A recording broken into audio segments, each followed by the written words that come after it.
Hey guys, here's another rocket jump tutorial, and today I'll be covering pogos. Unlike my previous videos, I'm going to keep this one short and simple. By the way, I'm going to talk about the stock since another jumper who goes by the name FIrestabber already made a good video for the original. Most of the time, you start floor pogo by falling off the edge and shooting the ground while crouching. You need to hold crouch for every type of pogos, so keep that in mind throughout the video. You can shoot behind yourself to get some speed. You can hold W only for briefly if you're going too slow, and you need to tap S if you're going too fast. As you move faster, you need to aim ahead of you so that your rocket can catch up and explode right beneath you. Try to stay under 1000 hammering units per second since it becomes exponentially more difficult to sustain your momentum past that. By the way, if you just look straight down and not press any strafe keys, you will get pushed to the left due to the design of the stock. Watch my previous videos if you want more info. On inclined surfaces, you want to position yourself in such a way that your view model is facing the higher end of the slope.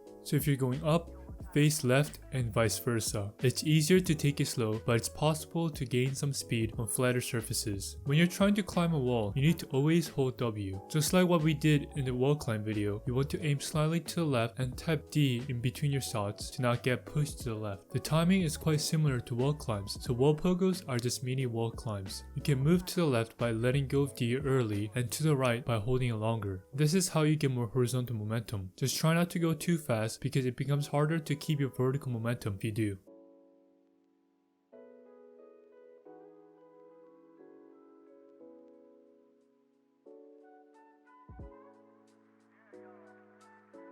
It's easier to do a downward pogo on two walls. Let yourself fall very briefly and start shooting one of the walls. Remember to always hold W and use the strafe keys A and D to get to the nearby wall. Your aim placement is practically the same as a normal wall pogo. You might have noticed that I don't always use my strafe keys because I know I don't have to. You pick this up naturally as you practice. There's primarily two simple ways to go downwards on a single wall. Recall how your rocket shoots out from the right? We'll take an advantage of that by aiming straight on the wall. Because we get weaker propulsion by not centering our rockets, you start to lose your vertical momentum. If you want to go down even faster, you want to lower your aim ever so slightly. Apart from your aim placement, it's the same as a normal wall pogo. Another way to move downwards is to delay your shots. Both methods can be combined to do a downward pogo even more effectively, but remember, it becomes exponentially harder to recover the faster you drop.